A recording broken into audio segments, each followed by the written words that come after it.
The rain had just stopped, Leah VYing the air thick and the grass slick underfoot as I pulled my cruiser into the driveway.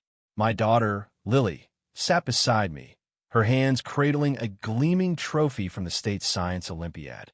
At 12, with juvenile rheumatoid arthritis shadowing her every step, she poured her heart into a robotics projector gripper for people with limited hand mobility.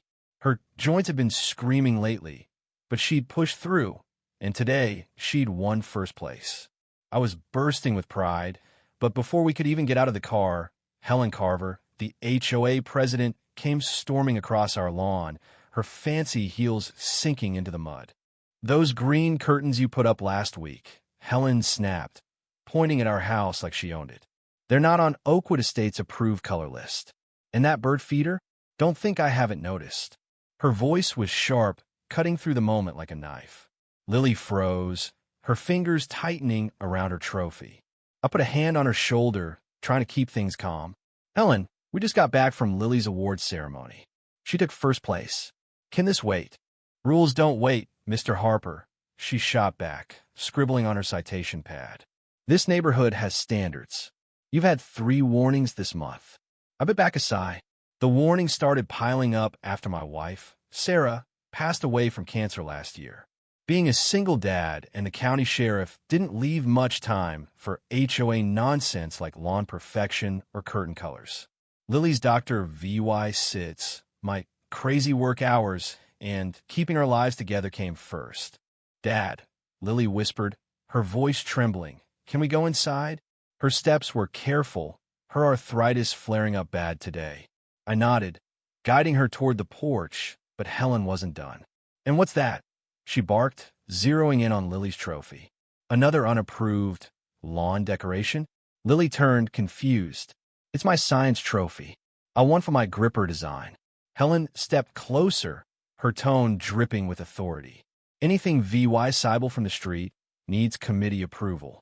Section 12, paragraph 4. No exceptions. It's not a decoration," I said, my patience fraying. "It's an award my daughter earned today." Helen waved me off. "It doesn't match the neighborhood aesthetic." Lily's eyes welled up. "But I worked so hard," she said, her voice breaking. "Maybe you should have worked harder at following rules," Helen snapped.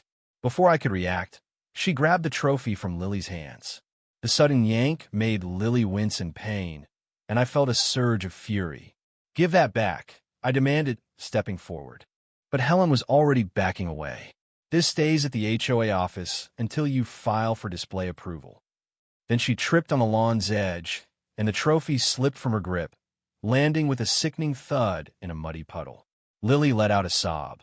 Her dream of 3 months' nights of pain, research, and therapy now face down in the dirt.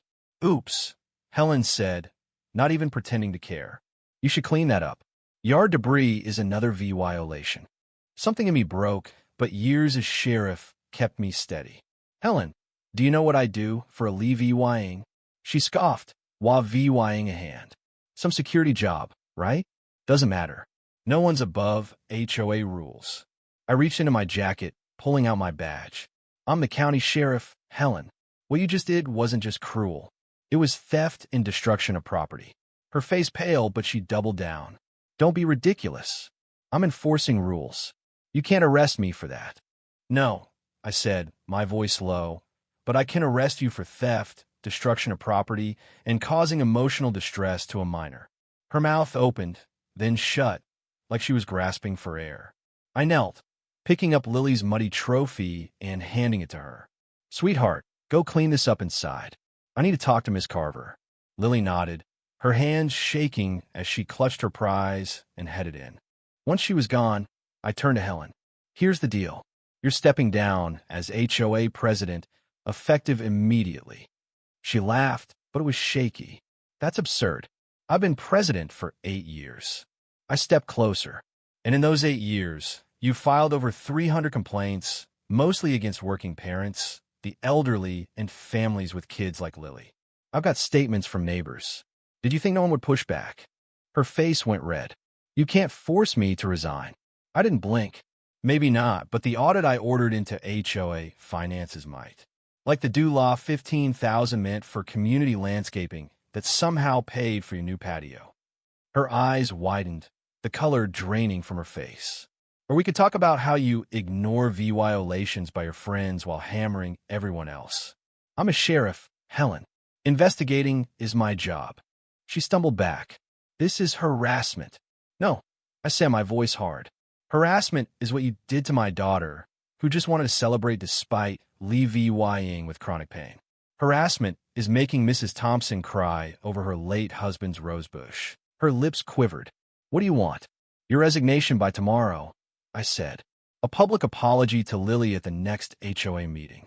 And a commitment to rewrite the rules to accommodate families with special needs. I leaned in. Refuse, and I make those financial records public. Your husband's running for city council, right? How would that look?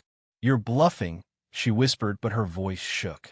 I've got statements from 17 families, copies of HOA transactions tied to your brother-in-law's landscaping company, photos of your own violations that never got fined, and a dashcam video of what just happened. She froze. That's harassment. No, Helen, that's justice. I softened my tone. I don't want to ruin you or your husband. I just want Lily to feel safe here and for everyone to be treated fairly. Fine, she hissed. I'll resign. Anything else? I handed her a card. Judge Laura Bennett, County Community SARE VYC Program. You'll report to her at 9 a.m. tomorrow for 100 hours at West VYEW Children's Hospital, helping with art therapy for kids with chronic pain. She snatched the card. You can't make me. I can press charges for theft. I cut in. This is an alternative. Laura's a friend. She'll keep it quiet if you comply. What else? She muttered. The doula $15,000 you misspent? You'll pay it back within 30 days. It'll fund better lighting for VY, sually impaired residents, and benches for those who need rest. She protested. That's my husband's money, too. Then you should have talked to him before, I said, glancing at Lily watching from the window. My daughter worked 3 months on that project, in pain every day, never complaining. All she wanted was to be seen for her brain, not her condition. Something flickered in Helen's eyes. Shame, maybe. I'll expect your resignation, confirmation from Laura, and a repayment, I said, and the apology to Lily. She nodded stiffly and walked away, her shoulders slumped. The next morning, a new trophy sat on our doorstep with Helen's resignation letter, a doula $15,000 transfer receipt, and a signed community SARE VYC form. 2 weeks later, at the community center, the new HOA president, Diego Garcia, announced the Lily Harper Amendment, ensuring compassionate rule enforcement for families with hardships.